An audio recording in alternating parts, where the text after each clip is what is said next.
Draymond Green was really more of a flail, and the legs and the arms flailed, trying to sell a call, really, at the end of the day. And we see players do that from time to time. And unfortunately, in this particular case, he made accidental contact, and that's the way we viewed this. We've seen a lot of flails, over the course of the years, and we've seen Green do that too. So look, this warranted more than a flagrant one, but just didn't quite merit a suspension in this case. That was NBA Executive Vice President of Basketball Operations Kiki Vandeweghe explaining the decision on SportsCenter to Scott Van Pelt to fine and not suspend Draymond Green for that kick in the groin area to Steven Adams in Game 3. Stephen A., were you happy with this decision? I was ecstatic because I don't want any excuses. I want Golden State or Oklahoma City to win or lose fully loaded. I don't want anybody gone. I don't want anybody injured. I don't want anybody suspended. I don't want anybody prohibited from playing in the game.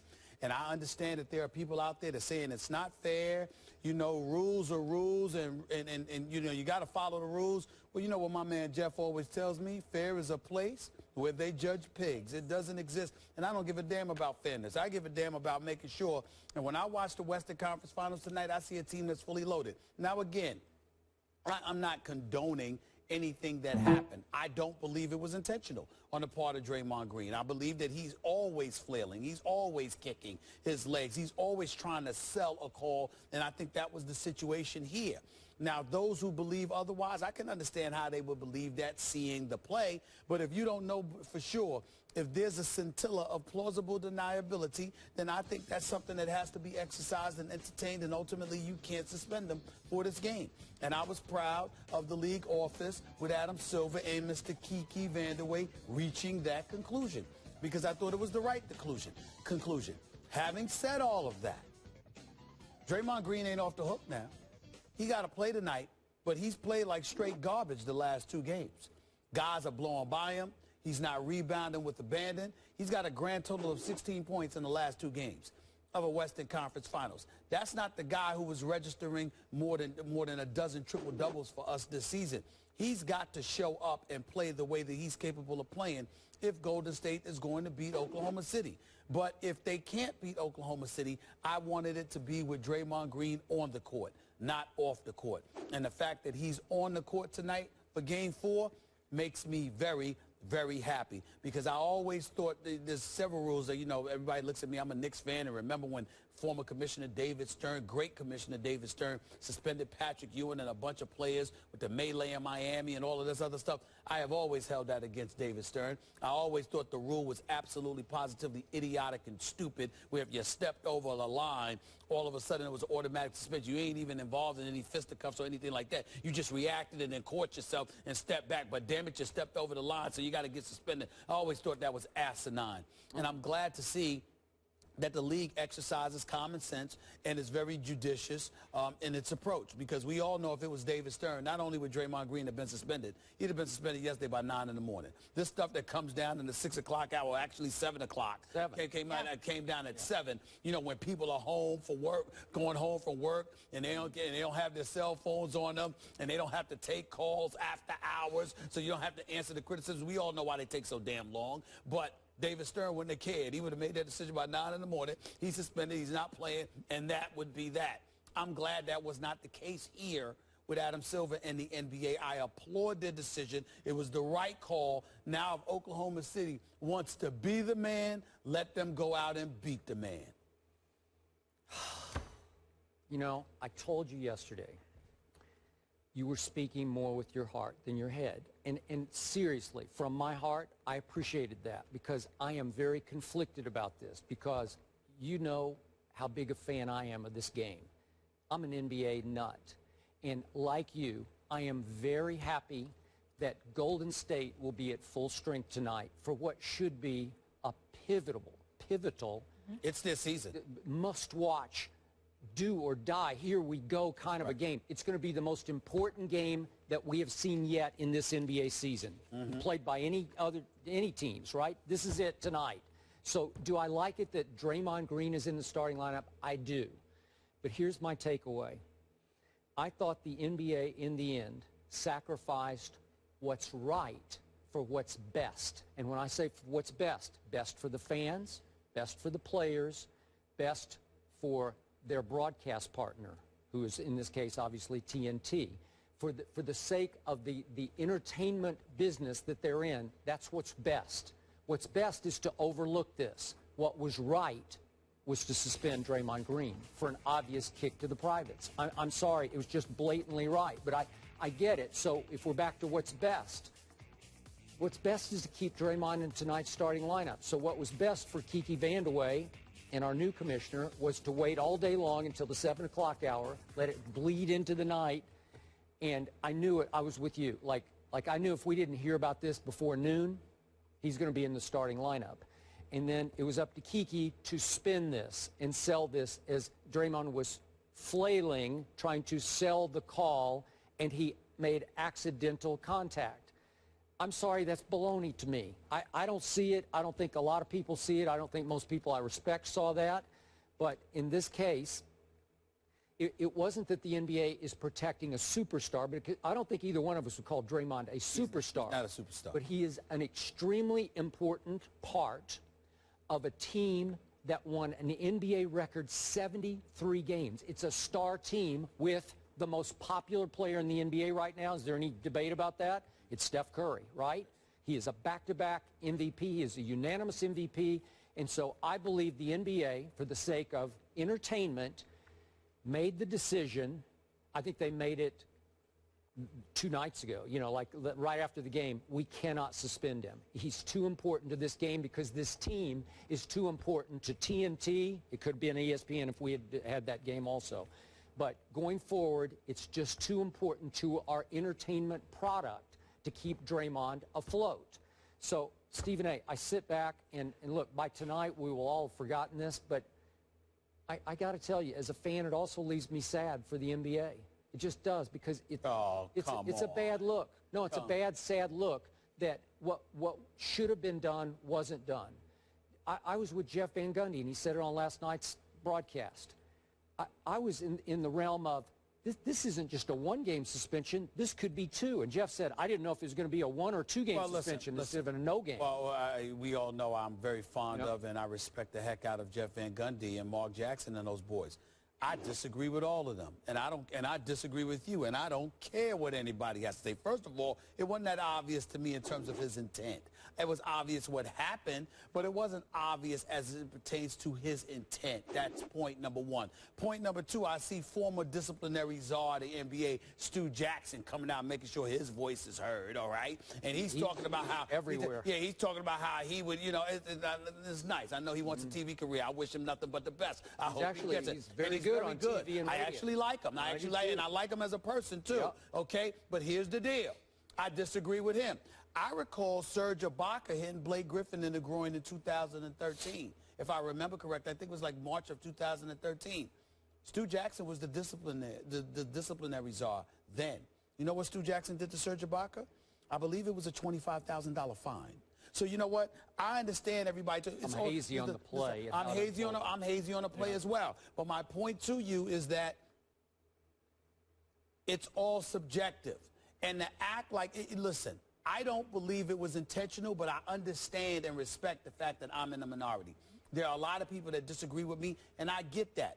My attitude is this: how is it bad to do what's in the best interest of the game? Now, when you sit there and talk about it's right and what's the best interest, I'm sorry, damn it, we matter. Last time I checked, those prices to NBA games ain't cheap. The television deal that they got with TNT and ESPN ain't cheap. It's worth billions. And we want to see the players play. You know what? And the fact of the matter is, let me also say this, Skip. On the football field, guys get to deal with each other. In hockey, guys get to deal with one another. In baseball, guys get to deal with each other. Even when they get suspended, they get to appeal and still be on the field, and they go out there until their appeal is heard and all of this other stuff. But in the NBA with the brothers, all right, something happens, and then all of a sudden you can't play. You out immediately, and you're not allowed to play until you serve your time. Damn that. I want to see the best players playing. I want the outcome dictated by the players on the court. And by the way, if that means I'm sacrificing doing what, quote, unquote, is right in favor of what's in the best interest of all parties involved. Yep. The fans, the players, the organizations, the league, the networks. I'm sorry, the lives of the many outweigh the lives of the few. Spock said that, and that's where I'm going with this. I got no problem with it whatsoever. None. Are you into Spock? I like Spock. I like Spock. I don't even know Spock. A lot of references I'm out. today. I like Spock. All right. Your man, Mark Jackson, my man, Mark Jackson, Yes. also said last night, made this point. First of all, he called it a dirty play. Okay. And it was a dirty play. Okay. Now, he asked the question. I disagree with all of y'all, but go ahead. Pose the question, which I'm going to pose back to you. Sure.